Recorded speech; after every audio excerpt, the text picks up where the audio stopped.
आदाब, नमस्कार। आप देख रहे हैं मंथन टुडे। मैं हूं आपके साथ उज़मा।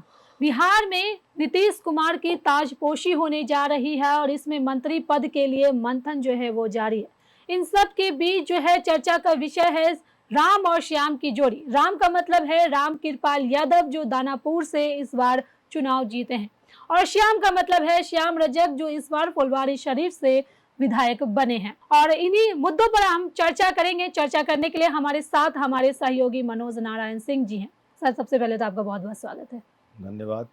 सर, सबसे पहले हम सवाल ले लेते हैं। हम राम और श्याम की जोड़ी को लेकर के आज चर्चा करने वाले हैं। इन दोनों की जो राजनीतिक शुरुआत है वो राजद से हुई है, लेकिन अब जो है दोनों जो है राजद छोड़ चुके हैं। तो क्या कहेंगे आप? अभी सत्ता के गलियारे में काफी चर्चा है, सरगर्मी है, तपिश बढ़ी हुई है, ठंडा का मौसम है। हमारी जब कुछ मुलाकात हुई कुछ नेताओं से, उन लोगों ने कहा राम श्याम की जोड़ी। तो राम श्याम की जोड़ी पर बड़ा ध्यान दिया जा रहा है।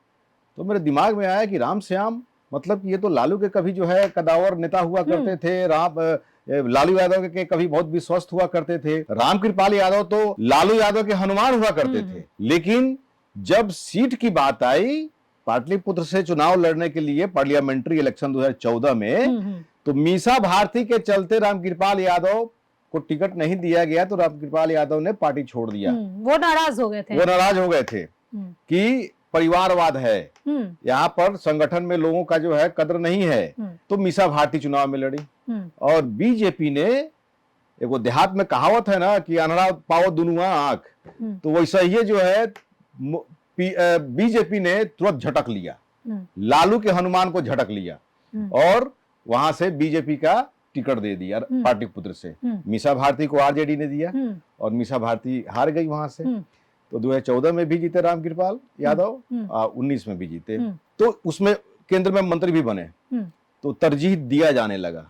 और ये रामकृपाल श्याम रजक के बारे में थोड़ा बाद में बात करते हैं, पहले थोड़ा रामकृपाल यादव के बारे में अपने दर्शकों को बता दें। जी बिल्कुल। कि लालू यादव का माई समीकरण के वाई को तोड़ने के लिए बीजेपी ने यहां पर बहुत सारी चालें चली, लेकिन कामयाब नहीं हो रही थी। आप देखिए कि नंदकिशोर यादव को कहां से कहां पहुंचाया गया, मंत्री बनाया गया। अभी तो स्पीकर जो है थे, अभी पिछला बार में उनको स्पीकर बनाया गया। नित्यानंद राय को स्टेट होम मिनिस्टर बनाया गया। बहुत सारे ऐसे यादव नेता को प्रमोट किया गया। लेकिन लालू का वाई समीकरण जो है, यादव जो वोट बैंक है, उसमें संदमारी नहीं हो रही थी। रामकृपाल यादव की बात चर्चा चल रही है कि रामकृपाल यादव की बात, चूंकि पार्लियामेंट्री पिछला बार हार गए वो, तो मीसा भारती तीसरी बार, 3 बार से 2014 से मीसा भारती वर्सेस रामकृपाल होता रहा। 2 बार रामकृपाल यादव जीते, अब की बार मीसा भारती को मिला है जीत। वैसी स्थिति में रामकृपाल यादव भी जीते हुए हैं, विधायक बने हैं। इन पर जो है बीजेपी दांव खेल रही है कि या तो स्पीकर का पोस्ट या फिर डिप्टी सीएम का पोस्ट रामकृपाल यादव को दिया जाए। अभी एकदम करंट अभी खबर मिली है अभी। तो इसमें जो है हो सकता है, चूंकि नंदकिशोर यादव को भी जो है बीजेपी अब साइड करना चाह रही है, उनको तो टिकट दिया नहीं, उम्र भी हो गई है। तो वैसी स्थिति में रामकृपाल यादव जो हैं वो पब्लिक से जुड़े हुए हैं। सुबह में गांधी मैदान जाइएगा तो उनको टहलते हुए देखिएगा, वहां भी लोगों का सेवा करते रहते हैं, लोगों का परिवाद करते रहते हैं। किसी के यहाँ कोई अगर खबर मिल जाए कि फलाने जगह ये हो गया है, लुंगी पहने ही पहुंच जाते हैं। तो वैसी स्थिति में रामकृपाल यादव का जो संगठन में पकड़, माने पब्लिक में पकड़ बहुत अच्छी है। वो हमेशा समाज की सेवा में लगे रहते हैं। तो वो भी बीजेपी के साथ में है। लेकिन श्याम रजक के बारे में कहा गया, मैंने बात अब कर रही थी, तो श्याम रजक जो है आरजेडी में थे ही। हालांकि वो जो है बहुत पहले से दलित का एक अच्छा चेहरा माना जाता है उनको। हाँ, फुलवारी से जो है लगभग 5 बार चुनाव जीत चुके हैं। आरजेडी से जेडीयू में आए, फिर जेडीयू में मंत्री रहे, फिर जेडीयू से जो है आरजेडी में गए, फिर आरजेडी से फिर जेडीयू में आ गए। लेकिन सब पार्टी को अपना समीकरण बना के चलना पड़ता है।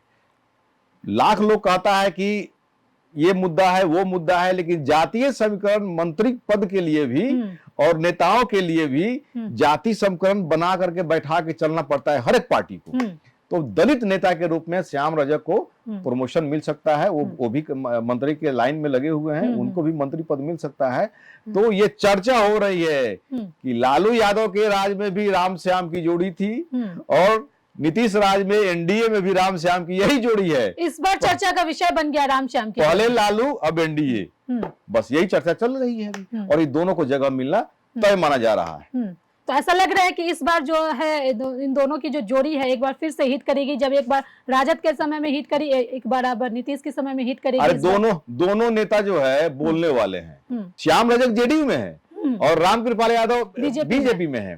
तो दोनों आदमी को जगह जो है दोनों पार्टी जो है देने के मूड में है, ये चर्चा हो रही है। क्या इस बार जो है नीतीश कुमार उनको कोई पद दिला पाएंगे, किसी मंत्री पद दिला पाएंगे, क्योंकि वो जेडीयू में है, आरजेडी को छोड़ करके जेडीयू का दामन थाम लिया, तो क्या श्याम रजक को नीतीश कुमार कोई पद दिला पाएंगे? श्याम रजक जो है अभी नीतीश कुमार के काफी करीब हैं और अगर जातीय समीकरण का जो है अगर जो बैठाया जाएगा उसके मुताबिक एक दलित नेता चाहिए, तो उसका भी समीकरण चाहिए दलित नेता का। तो अगर जो है कोई दूसरा अगर उनके करीब में अगर होगा, उनके दिमाग में कोई अगर और होगा, क्योंकि नीतीश कुमार सुनते सबका है लेकिन करते अपने मन का है जी। तो हालांकि ये श्याम रजक भी करीब में है, तो वैसी स्थिति में श्याम रजक के बारे में चर्चा हो रही है कि अब की बार जो है उनको मंत्री बनाया जाएगा। जी चलिए, बहुत बहुत शुक्रिया इन तमाम मुद्दों पर चर्चा करने के लिए। तो हम आज चर्चा कर रहे थे राम और श्याम की जोड़ी, जो एक वक्त था जब राजद के समय में ये जो जोड़ी है काफी मशहूर थी और काफी पॉपुलर भी थी। और आपको ये बता दें कि इस बार अब 2025 के विधानसभा चुनाव में एक बार फिर से राम और श्याम की जोड़ी जो है वो चर्चाओं का विषय बन गया है। रामकृपाल यादव और श्याम रजक जो है जेडीयू से है, रामकृपाल यादव जो है वो बीजेपी का दामन थाम चुके हैं और दानापुर से जो है इस बार विधायक भी बन गए हैं। तो ये जोड़ी जो है एक बार फिर से 2025 में हिट होती नजर आ रही है, चर्चाओं का विषय भी बना हुआ है। अब सवाल ये भी है कि अब इन दोनों को क्या कोई मंत्री पद भी मिल सकता है या नहीं, ये तो आने वाला वक्त बताएगा। 20 तारीख को शपथ ग्रहण है, उसके बाद सारी चीजें जो है वो क्लियर हो जाएगी। चलिए फिलहाल इस खबर में बस इतना ही। देश दुनिया की ऐसी तमाम बड़ी खबरों के लिए बने रहे मंथन टुडे के साथ ही हमारे चैनल को लाइक करें, सब्सक्राइब करें, फॉलो करें। निष्पक्ष पत्रकारिता देखना है तो देखते रहे मंथन टुडे। बहुत बहुत शुक्रिया।